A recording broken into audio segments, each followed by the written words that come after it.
오늘 요한계시록 3장 20절부터 22절까지 말씀을 본문으로 읽었고요. 설교의 제목은 문을 열어라입니다. 문을 열어라라는 제목으로 말씀을 나눌 겁니다.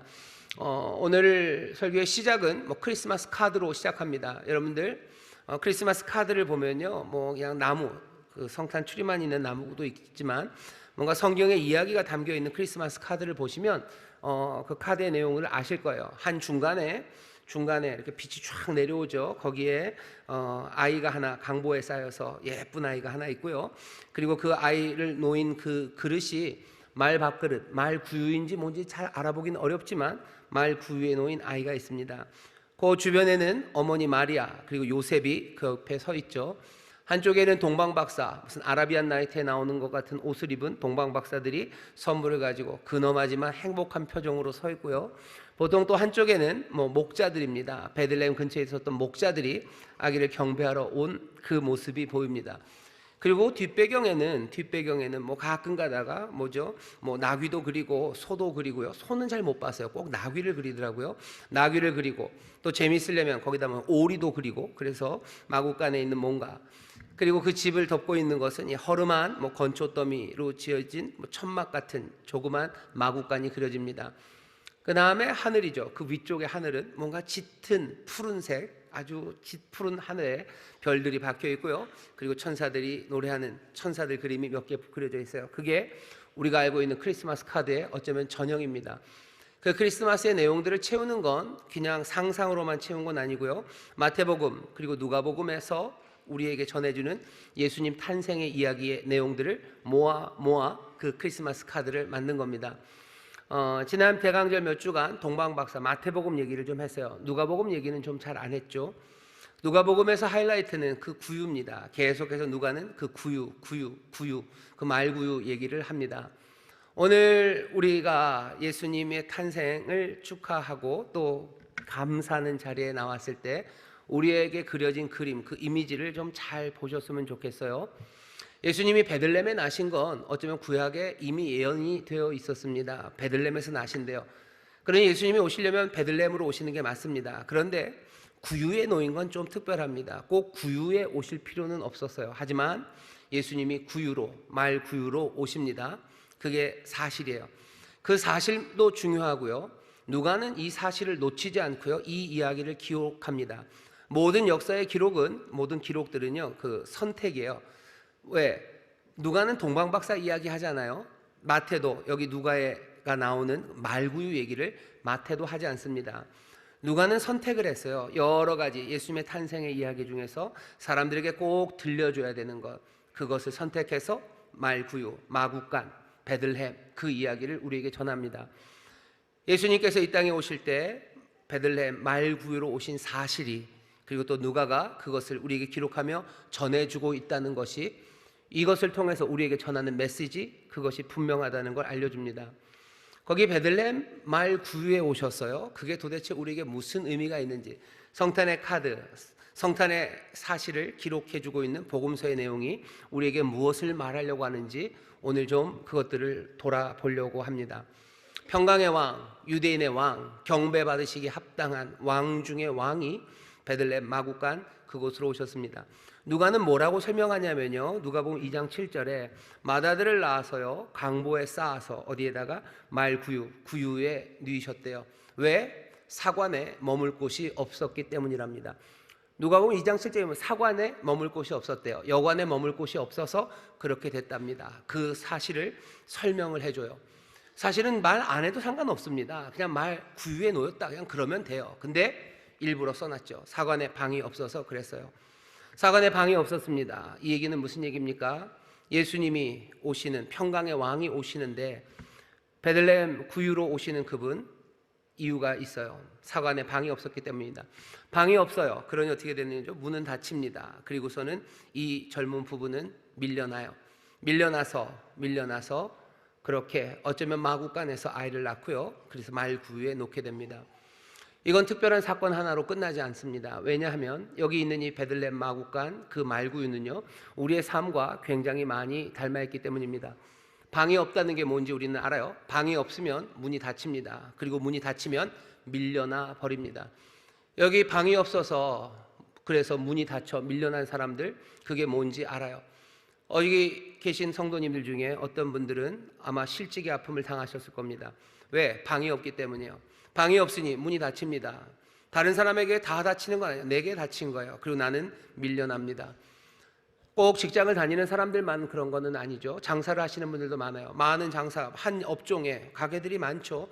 가게들이 많지만 그것들이 다 수용이 안 됩니다. 그러면 몇 개의 가게는 방이 없어요. 그러니 문을 닫아야 됩니다. 그리고 밀려나야 되는 거예요. 왜 나만 망해야 되는지 잘 모르시겠죠. 하지만 방이 없어 또 문이 닫히는 사실, 그 사실이 우리 앞에 놓이고 그리고 우리는 밀려나 버립니다. 내부 안에서도 마찬가지예요. 승진 못 하시는 분들 많아요. 취업 못 하시는 분들 많아요. 취업을 하려고 그러는데 문이 닫힌 거예요. 문이 닫혔죠. 방이 없어 문이 닫히고 나는 밀려납니다. 내가 과장, 만년 과장이요. 부장으로 올라가야 되는데 방이 없어요. 그러니 문이 닫히고 나는 밀려나 버립니다. 꼭 이게 일터에서만 일어나는 일은 아니에요. 가정에서도 마찬가지예요. 가정에서도 방이 없어서 닫힌 문, 그 문들이 있어요. 그리고 밀려납니다. 자녀가 문을 닫아요. 그러니 부모는 밀려납니다. 왜 그랬는지 이유는 다양해요. 아마 부모님이 못나섰겠죠. 부모님이 뭔가 잘못한 게 있어서겠죠. 아니면 부모님이 그냥 어리석어서였겠죠. 뭐가 되었든지 간에 닫힌 문, 그리고 밀려버린 부모들 있습니다. 반대도 마찬가지예요. 부모들의 문이 닫힙니다. 자녀는 부모에게서 밀려나요. 돈을 못 벌어서일 수도 있고, 공부를 못해서일 수도 있고, 내가 사고를 많이 쳐서일 수도 있고, 어쩌면 내가 부족하고 못나서 내 부모가 내게 문을 닫아버리면 나는 밀려납니다. 거기서만 끝나지 않아요. 어떤 데는 하늘의 문이 닫힌 것 같아요. 하늘의 문이 닫히고 난 하늘에서부터 밀려난 것 같죠. 난 더 이상 천국 갈 것 같지 않고, 아니 하나님은 나를 이제 미워하는 것 같아요. 하나님에게서 버림받은 것 같고, 하나님도 나를 신경 쓰지 않는 것 같고, 그 문은 닫혀버립니다. 하나님이 닫았는지 내가 닫았는지는 애매해요. 하지만 중요한 건 닫혀버린 문, 거기서 밀려나서 나는 하나님과도 상관없고, 아니면 영원한 삶, 그건 내게는 해당되지 않을 것 같이 생각돼 버리는 그런 삶들. 사관에 방이 없어 베들레헴, 그곳 구유에 태어나신 주님, 그곳으로 오신 것처럼 그 베들레헴 구유의 자리는 우리의 삶을 많이 닮아 있습니다. 그렇게 방이 없어서 문이 닫혀버린 삶, 그래서 밀려난 삶들은요, 그냥 살아갈 수 없어요. 그것만 해도 비참하고 불쌍한데, 그 비참하고 불쌍한 인생들은요, 더 허름하고 허무하고 비루한 삶을 살아갑니다. 그렇게 밀려난 사람들은 무슨 일 합니까? 지쳐서 쓰러질 때까지 물건을 사들이는 사람들이 있어요. 뭔가를 사는 것으로 만족하려고 하는 거죠. 아내가 문을 닫아버렸어요. 그러니 남편은 나게 나서 아무거나 사기 시작합니다. 내 아이들이 내게 문을 닫아버렸어요. 엄마는 아무거나 가서 사들이기 시작해요. 홈쇼핑으로 사고, 아니면 인터넷으로 사고, 아니면 여기저기 쇼핑몰을 배회하며 이거라도 저거라도 지쳐 쓰러질 때까지 물건을 사들입니다. 생각이 끊어질 때까지, 필름이 끊어질 때까지 술을 마시기도 해요. 아니면 정말로 멈출 수 없을 때까지 일에 매진하기도 합니다. 모든 일들은 다 어리석어요. 모든 일들은 다 허무합니다. 그리고 슬픈 몸부림들이, 방이 없어 문이 닫혀 밀려버린 그 삶들이 찾아가는 삶의 모습들입니다. 아니면 약을 먹기도 해요. 무슨 처방을 받아서 좋은 약을 먹으면 그나마 다행인데 이상한 약들 먹어요. 마약이라는 것들 먹습니다. 마약 먹으러 가는 사람들, 그것도 안 되면 휴가를 떠나든지, 아니면 치료사들의 조언을 듣든지, 그것도 안 되면 이것저것 새 차를 사죠. 새 차를 사기도 하고, 새 핸드백을 사기도 하고, 머리색을 바꾸기도 하고, 애인을 갈아치우기도 하고, 아니면 뱃살을 빼기도 합니다. 뭔가를 해대기 시작해요. 하지만 어디에서도 방이 없어 문이 닫혀버려 밀려난 내 삶을 어찌할 바가 없어요. 왜? 그곳은 허름하고 그리고 추위에 떠든 곳이기 때문에 그렇습니다. 천장은 얼기설기 그냥 지푸라기가 있고요, 바람 막아주는 것 없이 나는 외롭습니다. 감당할 수 없는 삶들이에요. 그리고 그것이 어떻게 되지 않는 것은 나는 그 밖으로 밀려났기 때문입니다. 이 허름한 삶, 이 피로한 삶, 이 삶에는 분명히 구조가 필요해요. 우리의 삶을 많이 닮았어요. 베들레헴의 구유는 우리의 삶을 많이 닮았습니다. 예수님 평강의 왕은요, 그 예루살렘, 베들레헴 그 구유로 오셔요. 그 얘기는 예수님의 오심도 그 구유를 많이 닮았습니다. 예수님 오실 때 하늘에서 빵빠레가 울리지는 않았어요. 물론 천사들이 온 하늘 가득히 영광의 찬송과 경배의 노래를 불렀지만 그것뿐입니다. 다른 곳에서 예수님의 탄생을 아는 그런 거 없어요. 왕관도 없습니다. 심지어는 하나님 그 아버지가 이 아들을 보내시면서요, 온 세상에 아들이 간다 그러면서 날짜 받아 적어라 라고 무슨 날을 점지하고 온 것도 아닙니다. 오늘 우리가 12월 25일 성탄을 축하하지만 사실은 우리가 예수님이, 사람들이 그러죠, 예수님이 언제 태어났는지 모른다고. 맞아요, 예수님이 언제 태어났는지 모릅니다. 그럼 12월 25일은 뭡니까? 교회가 정했어요.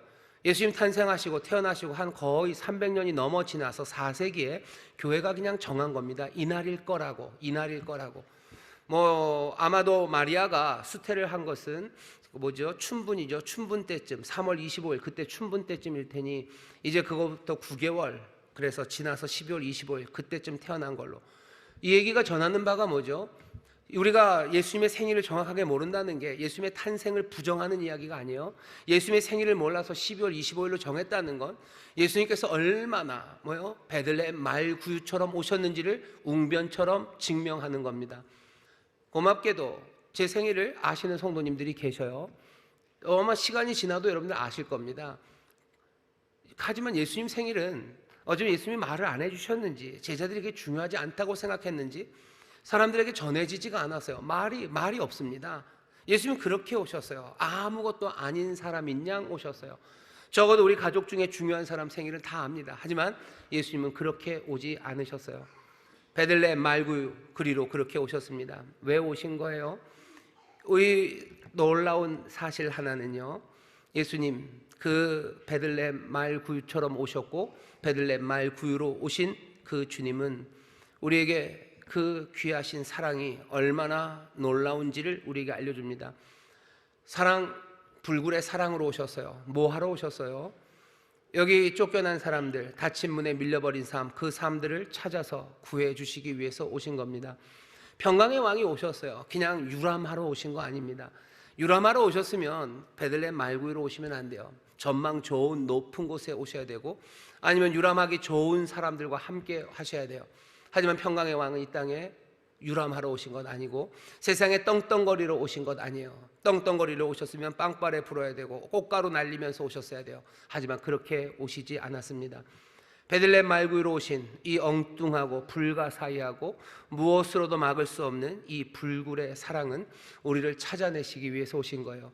베들레헴 말구유로 오셨으니 이제 못 갈 곳이 없습니다. 어디라도 가실 수 있어요. 어디라도 가실 수 있습니다. 그리고 누구에게라도 가실 수 있습니다. 어쩌면 술집에 가실 수 있어요. 마약에 쩔어서 지금 마약 파티하는 그곳에도 가실 수 있어요. 온갖 허무와 악이 난무하는 직장, 그러기도 갈 수 있어요. 예수님이 만나지 못할 사람, 찾지 못할 사람 없습니다. 완고한 사람에게 가실 수 있어요. 추악한 사람, 야비한 사람에게 가실 수 있어요. 비겁한 사람, 거짓말 잘하는 사람, 폭력적인 사람, 그리고 정말로 세상에서 누구도 쳐다보지 않는 그런 사람들, 누구에게라도 이 불굴의 사랑은 찾아가십니다. 찾아가셔요. 내려오실 수 있으셔요. 그리고 구조해 가십니다. 한계가 없으신 사랑이요, 모두 다 뛰어넘습니다. 어디든 가십니다. 여기 문 닫혀 밀려나신 분들, 내 인생 허름하고 추해서 누가 나를 찾아올까? 나를 찾아오는 사람 아무도 없을 걸. 아니요, 베들레헴 말구유로 오신 그 평강의 왕은 못 가실 곳 없습니다. 찾아가지 못하는 사람 없으셔요. 모두 다 찾아내셔서 그 인생들을 구조하십니다. 정말 그렇습니까? 정말 그렇습니다. 예수님의 이야기를 잘 들어보셔요. 사마리아 여인을 찾아가십니다. 사마리아 여인은 어떤 여인이에요? 이 여인은 낮의 물길로 옵니다. 왜? 사람들 보기가 싫어요. 그리고 자기도 알아요. 그 사람들도 나 보기가 싫어요. 나 보기가 역겨운 사람들이 많아요. 그리고 나도 그 사람들 보기 역겨운 그런 사람들입니다. 여러분들 그러시죠? 여러분들 만나기 싫은 사람들 많아요. 사람 보기 싫으신 분 있죠? 왜? 내 삶이 망했기 때문이에요. 내가 좀 잘 나가면 사람들 만날 텐데 내가 망했으니 나 사람들 보기 싫습니다. 그 사람들도 나 보기 싫어할 걸 알아요. 왜? 내가 좀 부유하면 그 사람들 나 편하게 만나겠지만 내가 망한 거 아니. 그 사람들 나 보면 내가 그 사람들에게 도움 청할 것 같고 뭐라도 빌려달라고 갈 것 같고 뭐라도 빌붙을 것 같으니 사람들이 나를 슬슬 피할 거예요. 사마리아 여인 문이 닫혔어요. 그 문 밖으로 밀려나갔으니 사람을 보기 싫은 사람입니다.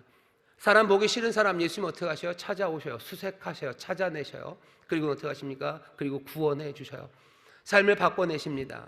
사마리아 여인만 그랬나요? 예수님 무덤에서 자해하며 살아가는 귀신 들린 남자, 그 사람을 찾아가요. 이 사람은 무덤가에서 삽니다. 죽음 가까이에서 살아가요. 살고 싶은 생각 없는 사람이요. 살고 싶은 생각 없으니 자해하며 살아갑니다. 살고 싶은 생각 없으니 그냥 깡소주를 퍼부으면서 사는 거예요. 살고 싶고 잘 살 생각 없으니 그냥 아무데나 투자라는 이름으로 그냥 이것저것 지르면서 살아가는 거예요. 살아갈 생각 없으니 무책임하게 살아가는 겁니다. 남에게 돈 빌리고도 그냥 무책임해요.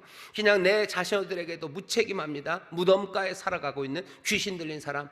남도 해하고 그래서 자기도 해하니 아무도 찾지 않는 닫힌 문, 밀려난 삶. 어디까지 밀려갔어요? 무덤가까지 밀려가 자해하며 살아가는 이 귀신 들린 사람, 예수님 찾아가시는 거예요. 누가 갑니까? 아무도 안 갑니다. 하지만 예수님 이에게 찾아가요. 평강의 왕은, 이 위대한 왕은 좋은 자리, 그리고 뭐 빵빠레 울리는 그런 자리를 찾아가시는 분이 아니셔요. 사마리아 여인을 찾아가시고 무덤에서 지내던 그 귀신 들린 자해하던 그 남자를 찾아갑니다. 예수님 여리고에 있는 삭개오라는 사람을 찾으셔요. 삭개오는 어떻게 살았던 사람이죠? 세리장입니다. 작았다는 것이 사람들에게서 무시를 받았나 봐요. 니들이 나를 무시하면 나도 너희들 무시하며 살겠다는 거죠. 세리장으로 나는 살겠다는 거예요. 너희들 나 존경할 필요 없고 난 돈 많이 벌 거고 나는 로마에 속한다는 거, 그것으로 너희들에게 비난받는 거, 비난은 이미 다 받았어요. 욕 먹을 욕 다 먹었으니 내 마음대로 살겠다는 사람이요. 그냥 욕심대로 살아서 니들이 나를 왕따시키면 나도 니들 왕따시키면서 살겠다고 그렇게 외롭게 살아가던 삭개오, 아무도 찾지 않는 삭개오, 누구도 삭개오의 집에 가려고 하지 않습니다. 이 삶, 닫혀버린 문, 밀려버린 삶, 그 삶을 향해서 예수님은 어떻게 하셔요? 삭개오야 내려오라고 삭개오의 이름을 부르셔요. 삭개오가 여기다 이름표 크게 붙인 거 아니에요. 그리스도 평강의 왕은요 삭개오를 아십니다. 여리고에서 문 닫고 살아갔던 삭개오를 아셔요. 그 삭개오를 불러 내가 오늘 네 집에 가겠다라는 그 말 하나에 삭개오는 삶이 변하기 시작합니다. 평강의 왕은 베들레헴 말구유로 오셔서요 가지 못하실 곳 없으셔요. 그리고 찾지 못할 사람 없습니다. 누구라도 찾으실 거예요. 허름하고 비루하고 문 닫혀 그래서 밀려난 그 망쳐버린 인생들, 그 인생들을 찾아내십니다. 그리고 구조해 가셔요. 이 이야기는 성경의 이야기로 끝입니까? 성경의 이야기로 끝이에요? 그냥 여리고 그리고 나서 예루살렘 가서 그 평강의 왕은 끝입니까? 아니요. 베들레헴 그 말구유로 오신 그분의 이 수색과 구조, 불굴의 사랑으로 찾아내시고 살리시려는 이 일은 멈추지 않습니다. 멈추지 않아요. 그 증거가 어디에 있습니까? 그 증거가 멀리 있지 않습니다. 오늘은 크리스마스예요. 여러분들, 크리스마스라는 이름이 특별합니다. 보통 이 크리스마스 성탄절을 부르는 이름이요 여러 가지예요. 프랑스에서는 크리스마스를 노엘이라고 그럽니다. 우리 찬송도 있죠. 노엘 노엘 노엘 노엘. 노엘이 누굴까? 장재원 아들이 노엘인데 그거 아니고, 노엘은 뭐죠? 노엘은 그 라틴어에서 온 거예요. 라틴어에서 온 겁니다. 라틴어 생일이라는 말이 있어요. 나탈리아라는 그 라틴어에서 변하면서 노엘이 됐답니다. 나탈리스에서 노엘이 됐대요. 그러니까 노엘은 그냥 생일이라는 뜻이에요. 근데 이 생일이 특별하죠. 그리스도의 생일이 특별하기 때문에 그냥 특별한 생일, 거룩한 생일, 성탄. 어쩌면 성탄일에 가장 적합한 이름은 노엘일 겁니다. 크리스마스는 뭔데요? 크리스, 앞에 있는 크리스는 그리스도예요. 뒤에 마스는요, 성당에서 미사 드린다고 그러죠. 마스는 미사입니다. 그러니 크리스마스 예배예요. 크리스마스는 그리스도의 탄생, 우리에게 오신 그리스도, 그 왕을 예배하는 게 크리스마스입니다. 오늘 왕의 오심을, 그리스도의 오심을 즐거워하며 예배하는 여러분들이야말로 크리스마스를 어떻게 해요? 제대로 지금 누리시는 분이에요. 세상이 말하는 메리 크리스마스는 약간 묘합니다. 하지만 바로 여기서 하는 메리 크리스마스는 말 그대로 메리 크리스마스입니다. 여기 지금 예배하시는 여러분들 즐거우시죠? 그러니까 메리입니다. 그리고 그 다음에 뭐요? 크리스마스. 우리가 지금 그리스도를 예배하고 있어요. 탄생을, 우리에게 주신 은혜를, 하나님의 선물을 우리는 예배하고 있습니다. 그러니 이 시간이 지금 여기가 메리 크리스마스의 시간입니다. 말 나온 김에 옆에 있는 분들에게 다시 한번 메리 크리스마스 하시죠. 메리 크리스마스, 메리 크리스마스. 증거는 뭐예요? 우리는 메리 크리스마스를 외쳐요. 또 동시에 여기 있는 이 크리스마스 트리를 보셔요. 이거 크리스마스 트리입니다. 크리스마스의 나무예요. 나무입니다. 크리스마스의 나무, 우리는 크리스마스의 나무를 기억해요. 왜? 성경은 늘 나무에 대해 말합니다. 베드로전서 2장 24절에 보면 친히 나무에 달려 그 몸으로 우리 죄를 담당하셨대요. 나무, 그냥 나무라고만 말해요. 에덴 동산에 선악을 알게 하는 그 나무가 있었어요. 성경의 처음이죠. 성경의 제일 마지막 요한계시록을 보면 그 새하늘과 새 땅이 올 때 그 새 예루살렘에 뭐가 있습니까? 생명나무가 있어요. 이 나무는 하나님의 은혜, 하나님의 선물, 그것들을 누리고 나누는 자리입니다. 이 나무 중에서 가장 귀한 나무는 다른 나무가 아니라 우리가 알고 있는 십자가라는 나무예요. 십자가라고 부르지만 베드로전서 2장 24절에서 뭐라 그랬어요? 친히 나무에 달려, 나무에 달립니다. 그 나무가 은혜의 자리임에 분명해요. 왜 그렇습니까? 가장 아름다운 하나님의 선물을 우리가 거기서 누리기 때문입니다. 우리를 구원하시려 죄로 죽을 수밖에 없는 우리의 죄값을 친히 치르시고 우리를 구원하신 그 놀라운 은혜와 선물의 자리가 십자가, 그 나무의 자리이기 때문입니다. 십자가는 놀라운, 아니면 가장 아름답고 그리고 온전한 크리스마스의 트리입니다. 크리스마스 트리가 지금 성탄절이 보통 끝나면 이 크리스마스 트리를 치웁니다. 근데 우리는 이거 치우기가 아까워요. 왜? 너무 많이 만들어 놓고 열심히들 만들어 놨는데 이거 치우기가 너무너무 아까워서 우리 교회는 바로 못 치웁니다. 보통 언제까지요? 설날 전까지 두는 것 같아요. 근데 그게 그렇게 잘못된 것 같지는 않아요. 이 나무는, 크리스마스의 나무는 뭘 상징해요? 분명히 십자가 상징합니다. 우리 여기 십자가 우리가 늘 여기다 달아놔요. 늘 달아놓습니다. 왜 그렇죠? 멈추지 않으시는 수색이에요. 멈추지 않으시는 구주예요. 불굴의 사랑으로 우리를 찾으셔서 구원하시는 그 은혜가 예전 2000년 전 그날 밤, 그날만이 아니라 예수님이 사셨던 그 땅, 그곳에서만 아니라 지금 여기 이곳에서도 매일 그 불굴의 사랑으로 우리를 찾으시고 살려내시는 그 은혜가 우리와 함께 있고 그 은혜를 누리는 자리가 여기이기 때문에 우리는 이 십자가 앞에 오는 겁니다. 딱 여기만입니까? 여기만은 아니겠죠. 곳곳에 주의 십자가가 서요. 그 보혈이 흐르는 그 은혜가 우리의 삶의 자리에 있습니다. 오늘 크리스마스 이 복된 날 평강의 왕이 베들레헴 구유로 오셨다는 걸 잘 보셔요. 베들레헴 구유, 망가지고 문 닫혀 밀려버린 우리의 삶, 누군가 구조해줘야 되는 허름하고 누추한 이 삶, 얼마든지 불굴의 사랑은 찾아오셔요. 찾아오셔서 우리를 건져내시는 줄 믿습니다. 이 평강의 왕이 오셨으니 여러분을 기뻐하시고 즐거워하시기를 주의 이름으로 축원합니다. 주의 이름으로 축원합니다. 내 이야기는 거기서 끝은 아닙니다. 왕이 그렇게 오셔서 구원하셔요. 그럼 됩니까? 돼요. 그러려면 즐겁고 행복해야 되는데 문제가 있죠. 사람들이 좀 미지근합니다. 그렇게 놀라운 은혜로 평강의 왕이 하늘을 건너 건널 수 없는 그 슬픔의 강들을 몽땅 다 추함을 다 건너 우리에게 오셨는데 왜 우리의 삶은 여전히 밍밍합니까? 오늘 요한계시록 말씀을 잘 들어주셔요. 오늘 말씀이 우리에게 주는 교훈입니다. 이런 평강의 왕이 오셨는데 왕이 오셔서 구원하시는 불굴의 사랑 이야기 거기서 끝일 수 없습니다. 어떻게 하셔야 돼요? 그분을 영접하셔야 돼요. 왜? 오늘 주님 말씀하시죠. 볼지어다 내가 문 밖에 서서 문을 두드리고 계시대요. 문을 두드려라. 그러면 두드리고 계시대요. 그러니 어떻게 해요? 문을 열면 문 열어라라고 지금 문을 두드리고 계십니다. 평강의 왕이 오셨어요. 그리고 문 밖에서 우리를 두드리십니다. 어떻게 하셔야 돼요? 문 여셔야 됩니다.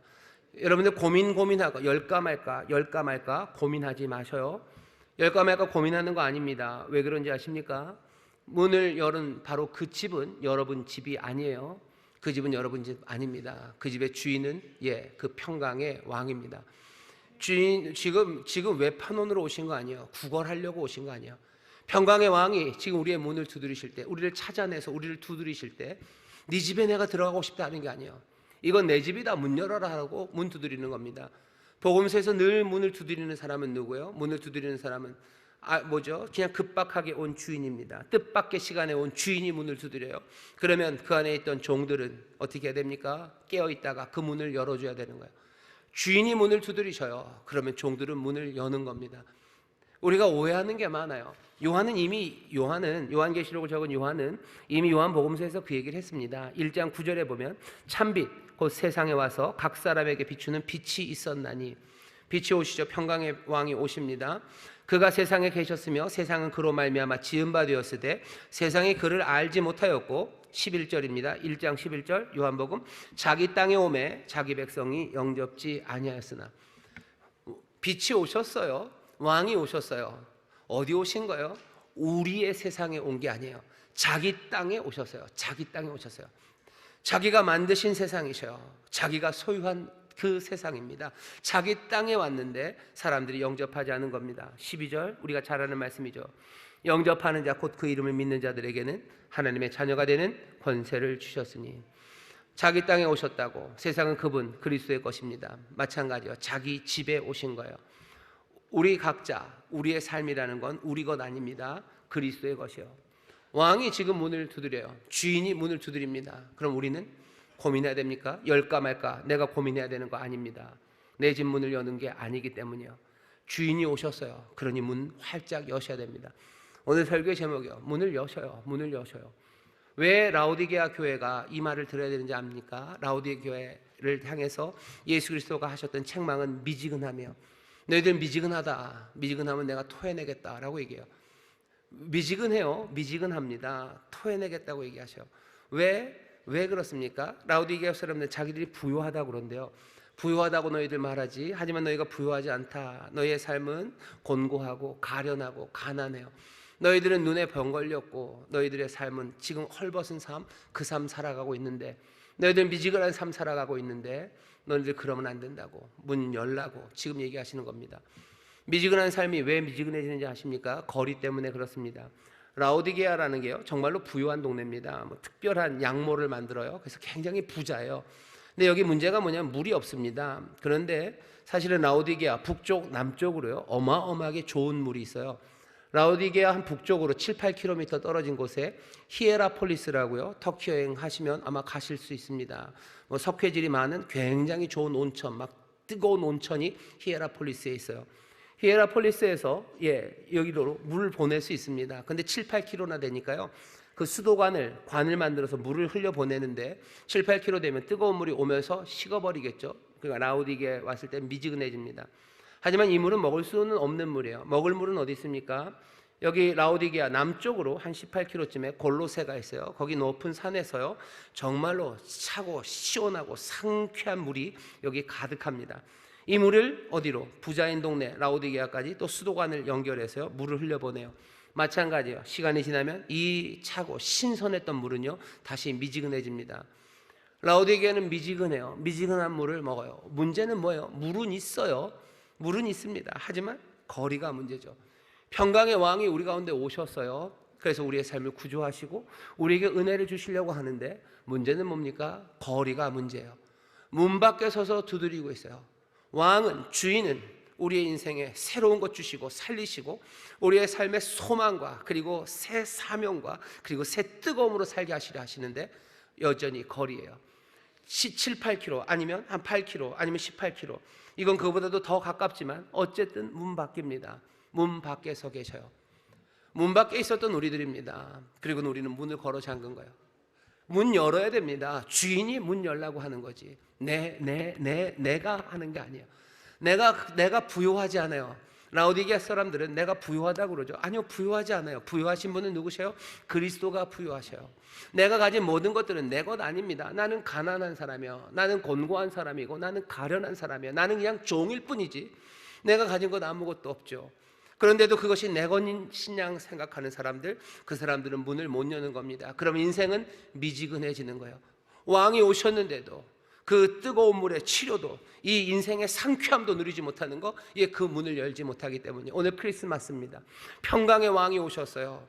정말로 말구유 그리러 오셨어요. 오실 수 없는 곳으로 오셨어요. 아무도 오지 않는 곳으로 오셨어요. 불굴의 사랑이 우리를 찾아오셨어요. 여기서 끝일 수 있습니까? 아니요. 여러분들, 주인이 문을 두드리시니 문을 여시기를 주의 이름으로 축원합니다. 주의 이름으로 축원합니다. 문을 여셔요. 문 여는 건 뭐예요? 내가 가난하다고 얘기하는 거야. 나는 종이고 모든 것 주의 것이요. 그거 받아들이기 시작하셔요. 그러면 주님이 약속하십니다. 뭐라고 약속하셔요? 네가 문을 열면 나는 너에게로 들어가서 어떻게 해요? 그는 나와 더불어 먹고 나도 그와 더불어 먹겠다라고 약속하셔요. 이게 무슨 약속입니까? 당연히 함께 먹는 것, 이건요 예배입니다. 사람들은 이 라오디게아나 아니면 요한계시록의 말씀을 읽는 사람들은요 이게 뭔지 알아요? 성찬이죠. 나로 더불어 먹어요. 예수님이 어떻게 하시는 거예요? 바울이 하는 얘기를 들어봐요. 내가 받은 것, 주께 받은 것이에요. 주님이 말씀하셨어요. 뭐라고? 여기 있는 이 떡, 이 잔은 내 살이다, 내 피다라고. 누가? 주님이 말씀하셨어요. 살과 피를 먹어요? 우리 그럼 식인종입니까? 아니, 그 얘기하는 거 아니에요. 우리가 떡을 먹고 또 잔을 마시는 그 예배의 자리, 그 자리에 이건 내 살이다라고 하시면서 주님께서 강력하게, 강렬하게 거기 함께 하신다는 거, 그 얘기 하시는 거예요. 우리가 예배하는 시간에 정말로 미지근함이 아니라 뜨거움으로 주가 우리와 함께 하셔, 정말로 살과 피가 우리와 함께 한다는 그 놀라운 소망, 그리고 그 위로와 그 든든함을 누가? 내가 문을 열 때요, 내 인생이 내 것이 아니고 나는 가련하고 곤고하고 나는 불쌍한 사람이요, 나는 종일 뿐이고 왕이 오셔야 하고 내 인생의 주인이 내게 오셔야 된다고 믿는 그 사람들이 드려지는 그 예배는요, 주의 놀라우신 임재, 그것 안에서 소망을 품을 수 있는 예배가 됩니다. 여러분들, 그리스도가 우리에게 평강의 왕이 오셔 영접하셔요. 그리고 어떻게 하셔요? 소망 가운데 예배하십시오. 그 가운데 어떻게 해요? 영원한 소망을 품게 됩니다. 주와 함께 먹는 이 자리는 우리가 나중 새하늘과 새 땅에 왔을 때 아버지 하나님이 마련하실 그 잔치의 자리, 그것들을 바라보게 해요. 나는 영원한 소망으로 살기 시작합니다. 내가 문을 열어 내가 주인이 아니고 주인이 오시옵소서라고 영접하는 사람들, 내가 부유한 것이 아니라 나는 가난하고 눈멀고 나는 헐벗은 사람이라는 것을 인정하고 주께서 내게 금을 주시고 주께서 내게 옷 입히시고 주께서 내 눈을 밝혀주시고를 기대하며 예배하는 사람들, 그 사람들의 예배는 소망으로 가득합니다. 그 사람들이 영원한 천국의 소망을 품게 되는 줄 믿습니다. 오늘 평강의 왕이 오심을 예배하는 이 시간이요, 여러분 마음의 문을 여셔요. 멀리 있으면 안 됩니다. 내 삶 안으로 들어와셔야 돼요. 나는 가난하고 부족하오니 주여 내 주인이 되시고 나의 왕이 되옵소서. 여러분들 그렇게 주님을 영접하심으로 우리의 모든 예배가 소망이 되고 그 예배 가운데 영원한 소망을 품게 되시기를 주의 이름으로 축원합니다. 주께서 한 가지 더 약속을 해주셨어요. 그렇게 가까이 영접하면, 문을 열면 어떻게 된다고요? 우리에게 보좌에 앉혀주신답니다. 21절이요, 이기는 그에게는 내가 내 보좌에 함께 앉게 하여 주기를, 내가 이기고 아버지 보좌에 함께 앉은 것과 같이 하리라. 예수님이 이기셨어요. 평강의 왕이 이기셔서 아버지의 보좌에 앉습니다. 그런 것처럼 이기는 사람에게는 우리 평강의 왕과 함께 보좌에 앉게 하신대요. 보좌에 앉는다니까 여러분들 갑자기 어깨에 힘이 가십니까? 영웅본색인가요? 더 이렇게 앉아서 영화를 끝내나요? 아니면 대부처럼 앉아서 영화를 끝내요? 거들먹거리는 자리에 이제 인생 거들먹거리며 살겠구나, 전에는 약했지만 이제 폼 잡고 살겠구나. 보좌에 앉는 건 인생을 거들먹거리며 살게 하시겠다는 게 아닙니다. 보좌는 다스리는 자리예요. 왕좌에 앉는 겁니다. 영화 미드가 있었죠. 왕좌의 게임. 그래서 그 왕좌에 앉기 위해서 온갖 무슨 모략과 그리고 피비린내 나는 싸움들이 거기에 있어요. 하지만 내가 이기는 것처럼 이기는 사람입니다. 예수님 그러셔요. 내가 이기고. 예수님은 그렇게 이기십니까? 예수님은 그 왕좌, 그 보좌에 그렇게 암투와 그리고 그 싸움과 피로 그 보좌에 앉으셨어요? 아니요. 우리 평강의 왕은 말 그대로 평강의 왕이십니다. 그분이 보좌에 앉은 건 다른 것 아니에요. 모든 고난들, 그것들을 다 감내하는 그 사랑으로 싸워 이기신 분이 우리 평강의 왕이십니다. 보좌에 앉는 방법은 그런 방법이에요. 사랑으로 고난을 다 감내하는 사랑의 힘으로 이기신 우리 예수 그리스도 평강의 왕이 그 보좌에 앉은 것처럼 우리도 어떻게 이길 겁니까? 우리도 그 모든 고난을 감내하는 사랑의 힘으로 우리도 싸워 이겨 그 보좌에 앉을 거예요. 그 보좌에 앉아서 그 사랑의 힘으로 세상을 다스립니다. 그게 주님께서 우리에게 주시는 약속입니다. 사랑의 힘으로 이길 거라는 거야. 너희가 고난당하나 고난을 다 감내하는 그 사랑의 힘으로 너희가 승리하고, 그 승리는 뭐죠? 세상을 평강으로, 세상을 하나님의 귀하신 은혜의 선물 생명으로 가득하게 하는 그 놀라운 승리를 우리가 누리게 하도록 주께서 우리에게 그 복을 지금 약속하고 계시는 겁니다. 우리에게 사랑의 능력을 주실 거예요. 누가 그렇게 했습니까? 누가 사랑의 능력으로, 고난을 감내하는 사랑으로 승리할 수 있습니까? 내가 내 인생의 주인이 아니고 나는 곤고하고 가련하고 가난한 자, 왕이 오시고 부유하신 왕이 오시고 평강의 왕이 오셔서 내 삶에 항상 동행하시고 소망 가운데 살아가게 하옵소서. 평강의 왕을 그렇게 따라가는 사람들, 그 사람들이 정말로 고난을 감내하는 사랑의 힘으로 이겨나가기 시작합니다.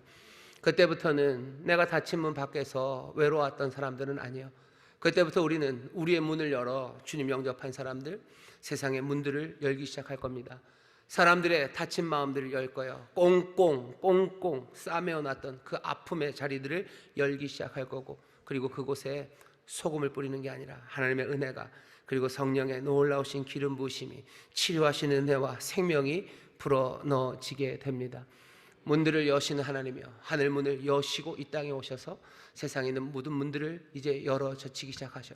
모두가 문 열고 나와 하나님을 찬송하기 시작할 거고, 모두가 다 그 평강의 왕을 노래하기 시작할 겁니다. 어떻게 하셔야 돼요? 먼저 평강의 왕, 여러분들의 문을 두드리시니 여러분들의 문을 여셔요. 문을 여십시오. 주인을 맞아들이셔, 왕을 맞아들이셔요. 그래서 소망으로 또 주님과 함께 그 사랑으로 다스리는 여러분 되시기를 주의 이름으로 축원합니다. 주의 이름으로 축원합니다. 기도하겠습니다. 하나님 감사합니다. 우리 크리스마스 이 복된 날 오시는 평강의 왕, 아버지 이제 문 활짝 열어 왕과 주인을 영접하는 주여 가난하고 곤비한 영혼들을 이제 영원한 소망으로 살아가기 시작합니다. 주와 함께 승리하는 왕같은 제사장으로 살아가기 시작합니다. 찾아오시니 감사하고, 또 오셔서 우리의 삶에 이 놀라운 소망의 약속으로 인도하시니 감사합니다. 주여 감사와 감격 가득한 이 은혜의 날 우리의 영혼이 새로워지게 하시고, 다시 한번 우리에게 주신 이 복된 그리스도, 복된 주님을 더 깊이 사랑하며 찬송하는 하나님 귀한 날, 또 이 날들이 우리의 매일이 되게 하여 주옵소서. 감사드리며 예수님 이름으로 기도하옵나이다. 아멘.